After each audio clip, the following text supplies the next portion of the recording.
오늘은 아주 평범한 사람 이야기를 해볼까 합니다. 우리가 위인전, 그러니까 이순신 장군이나 링컨이나 또는 나폴레옹이나 이런 위인들의 이야기를 듣거나 위인전을 읽으면 아유, 저분들은 나하고는 관계없는 사람이다, 이런 생각을 하게 됩니다. 그런데 위인들도 사실은 태어나면서부터 위인이 아닙니다. 그래서 오늘은 그런 위인들 말고 평범한 사람 이야기를 해볼까 합니다. 우리하고 똑같은 사람이죠. 지난 이 여름 이 브라질 리우에서 열렸던 하계 올림픽에서 이 펜싱에서, 그것도 에페라는 종목에서 금메달을 딴 박상영 선수 이야기를 해보려고 합니다. 이 박상영 선수는 에페라는 종목에서 역전승을 하면서 금메달을 땄습니다. 당시에 박상영 선수는 올림픽에 처음 나간 루키예요. 그 21살밖에 안 되는 루키. 국제대회에서 별 경험도 없는 선수란 말이에요. 그리고 상대 선수는 세계 랭킹 3위의 헝가리 선수예요. 그것도 42세.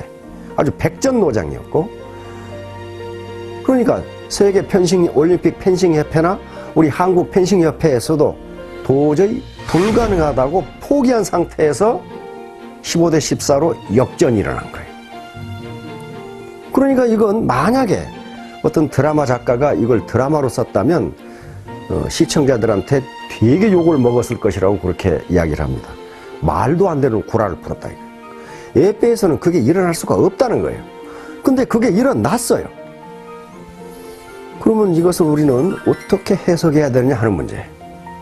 그래서 저는 이 펜싱 경기를 처음부터 끝까지 다 봤습니다.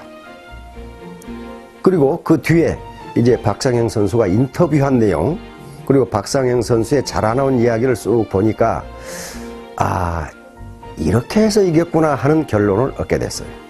첫째는 박상영 선수가 연습과 훈련 벌레라는 겁니다. 그 중학교 은사의 증언에 따르면 박상영 선수는 무슨 체육 영재라든가 특별히 운동신경이 발달해 있다든가 그런 선수가 아니었다고 합니다. 그래서 평범한 선수인데 연습벌레, 다시 말하면 박상영 선수 얘기에 의하면은 다른 선수보다 새벽에 3시간 먼저 나와서 연습을 했다고 그래요. 그러니까 연습을 엄청나게 한 거죠.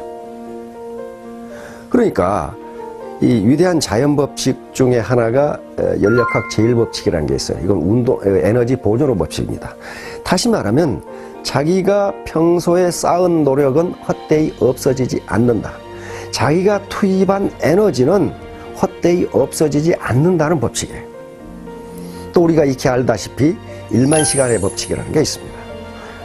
세계적으로 뛰어난 어떤 일을 이루려면은 1만 시간의 몰입이 있지 않고서는 불가능하다는 이론이고, 그것이 실제적으로 증명이 되고 있습니다. 그랬듯이 박상영 선수가 중학교 때부터 올림픽에 나갈 때까지 21살이 될 때까지 매일 하루에 다른 사람보다 3시간 많이 연습을 했다는 건 1만 시간의 법칙이 그대로 적용되는 겁니다. 두 번째는 포기하지 않는 끈기예요. 포기하지 않는 끈기. 이건 박상영 선수가 자기가 말한 겁니다. 뭐라고 말했냐면은 포기하지 않으면 언젠가 기회가 온다, 이런 말을 했어요. 언젠가 기회가 온다. 그것이 자기 소신이다. 순자, 동양 고전 중에 하나인 순자라는 책에 보면 공재불사라는 말이 있습니다. 공재불사. 그 말은 무슨 말이냐 하면은 성공은 중도에 포기하지 않아야 한다, 그 말이에요. 성공하려면 중도에 포기하지 않아야 한다. 또 우리가 잘 아는 말에 이 수적천석이라는 말이 있습니다. 물방울이 떨어져서 돌에 구멍을 뚫는다. 계속 떨어지면 물방울같이 연한 것도 또 약한 것도 돌에 계속 떨어지면 돌에 구멍이 뚫립니다. 우리 그 자연현상에서 많이 봐요. 그거와 똑같아요. 중도에 포기하지 않는 그 끈기, 그게 있으면 성공한다. 근데 박상영 선수는 그걸 가지고 있었어요. 또 자기 소신으로 가지고 있었어요. 그다음 세 번째 제가 찾아낸 것은 게임을 즐겼다는 거예요. 이건 기자의 질문에 나오더라고요. 기자가 이 게임에 임하기 전에 어떤 전략을 가지고 게임에 임했습니까? 그러면 박상현 선수가 뭐라고 대답하냐면은 나는 뭐 전략이라는 건 없었습니다. 단지 이 올림픽에 나온다는 게 아무나 나올 수 있는 것도 아니고 올림픽이라는 게 세계적 축제인데 내가 여기에 가서 게임을 한다는 게 얼마나 즐거운 일이냐. 그리고 단지 게임을 즐겼을 뿐인데 결과가 잘 나왔다. 이렇게 대답을 했어요. 그러니까 우리가 운동을 할 때 저도 야구를 좋아해서 이 군대에 있을 때 야구를 더러 했는데 내가 이 공을 꼭 쳐야 되겠다 하고 방망이를 휘두르면 안 맞아요. 헛방이 나버려. 근데 아무 생각 없이 몸에 힘을 빼고 휘두르면 그게 홈런이 나는 수가 있어요. 그렇듯이 박상현 선수는 내가 이걸 꼭 금메달을 따야 되겠다는 생각보다도 세계적인 축제인 올림픽에 나와서 나는 여기서 펜싱을 즐겨야 되겠다고 하는 생각을 했단 말이에요. 이건 박상현 선수가 직접 한 말이에요. 인터뷰에서. 그런데 논어에도 그런 말이 있습니다. 아는 것은 좋아하는 것만 못하고 좋아하는 것은 즐기는 것만 못하다. 지지자 불여 호지자, 호지자 불여 낙지자, 이런 말이 있어요. 그러니까 애터미 사업에 대해서 안다고 해도 그것은 애터미 사업을 좋아하는 것만 못하고 애터미 사업을 좋아하는 정도에 그치지 않고 애터미 사업을 즐기게 되면은 반드시 성공하게 된다. 이게 세 번째 요인이에요. 제가 찾아낸 세 번째 요인입니다. 마지막으로 제가 또 찾아낸 것은 3라운드 중간에 잠깐 휴식 시간이 주어졌어요. 그때 점수가 10대 14야. 그러니까 헝가리 선수는 1점만 더 나면 동시타로 1점만 더 나버리면 지금 이기는 판국이에요. 앉아 쉬는데 관중 중에 한 사람이 할 수 있다고 고함을 질렀어요. 그러니까 박상현 선수가 그걸 잡아가지고 앉아가지고 할 수 있다, 할 수 있다 이렇게 마치 자기 최면 걸은 것처럼 그런 얘기를 하는 걸 봤단 말이에요. 박상영은 주문처럼 혼잣말을 되뇌었습니다. 그리고 번개 같은 찌르기로 대역전극을 이뤄냈습니다. 나중에 이게 이제 뉴스에 계속 나왔죠. 이게 바로 자기 암시라는 겁니다. 자기 암시. 할 수 있다는 긍정적 암시를 자기에게 집어넣는 거예요. 근데 정신분석학자들의 연구에 따르면 인간의 의식은 크게 두 가지로 나눈다고 합니다. 하나는 현재 의식. 현재 의식은 내가 지금 느끼고 알고 있는 의식이에요. 또 하나는 잠재 의식 또는 프로이트는 그것을 무의식이라고 했는데요. 이건 내가 지금 느끼지 못하고 있는데 내 의식 속에 잠재해 있는 거예요. 그런데 현재 의식은 우리 의식의 10%밖에 되지 않습니다. 마치 빙산하고 똑같아요. 바다에 떠 있는 빙산이 위에 보이는 것이 10%죠. 밑에 보이지 않는 것이 90%예요.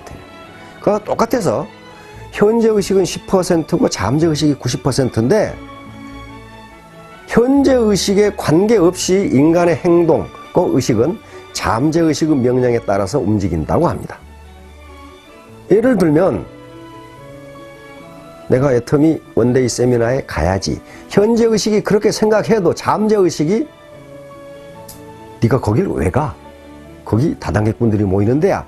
이런 식으로 잠재 의식이 자리를 잡으면 그 사람은 안 온다는 거예요.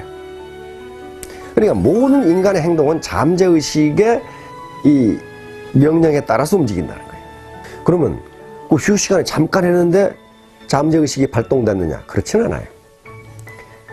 내가 추측컨대 아마도 박상현 선수는 평소에 마인드 컨트롤 훈련을 했을 겁니다. 마인드 컨트롤 훈련을 했을 거예요. 나는 할 수 있다. 왜냐면 앞에 박상현 선수의 이 인터뷰를 보면은 굉장히 얘가 명랑하고 긍정적이에요. 그렇게 가난하고 이거 이 펜싱 도구도 제대로 주로 중고만 샀었지 신제품을 살 수 없을 정도로 집이 가난한데 굉장히 인터뷰 내용을 보면 긍정적이에요. 그렇다면 평소에 아마 마인드 컨트롤 한 것 같다. 그런데 바로 14대 10이라는 절체절명의 상태에서 그 마인드 컨트롤을 다시 나는 할 수 있다, 나는 할 수 있다 라고 하는 그 긍정적 메시지를 바로 잠재의식에 집어넣은 것 같아요. 근데 학자들이 연구 결과에 따르면 잠재의식이 긍정적으로 바뀌면 자기도 모르게 성공 메커니즘이 작동한다고 돼 있어요. 성공 메커니즘이 작동한다. 나중에 게임이 끝나고 나서 박상현 선수도 내가 어떻게 해서 이겼는지 모르겠다. 그렇게 얘기했고, 하다 져버린 헝가리의 그 세계 랭킹 3인 선수도 내가 왜 졌는지를 모르겠다. 그렇게 얘기했어요. 그리고 이 올림픽 펜싱 협회나 우리 한국 펜싱 협회에서도 도대체 이런 일이 어떻게 일어날 수 있는지 모르겠다. 그런 얘기를 했단 말이에요. 그러니까 박상현 선수가 이 리우 올림픽에서 더군다나 펜싱 앱배에서 역전승을 할 수 있었던 것은 기적이라고 우리가 치부할 수도 있지만은 지금까지 박상현 선수가 쌓아왔던 에너지 불변의 법칙에 의해서 그 에너지가 순간적으로 폭발한 것이라고 해석할 수 있습니다. 무슨 나면서부터 로얄 마스터가 자질을 타고난 사람은 없다. 박상현 선수처럼 연습벌레, 훈련벌레, 다시 말하면 일벌레가 돼야 되고, 두 번째는 중도에 포기하지 않는 끈기, persistence, 끈기. 이게 있고, 이게 있어야 되고, 세 번째는 애터미 사업을 아는 것으로 끝나서는 안 되고, 이걸 좋아하는 단계, 그리고 마지막으로 즐기는 단계까지 가면은 결코 이 사업이 지루하지 않게 될 것이다. 나는 언제까지 스타마스터가 되겠다. 이런 긍정적인 메시지를 잠재의식 속에 각인시키면 우리 잠재의식은 자동적으로 자동적으로 성공 메커니즘을 작동시켜 준다고 합니다. 그러면 자기도 모르게 성공으로 다가가는 거예요. 이렇게 되면 모든 분들이 성공하실 수 있으리라고 믿습니다. 잘 들어주셔서 감사합니다.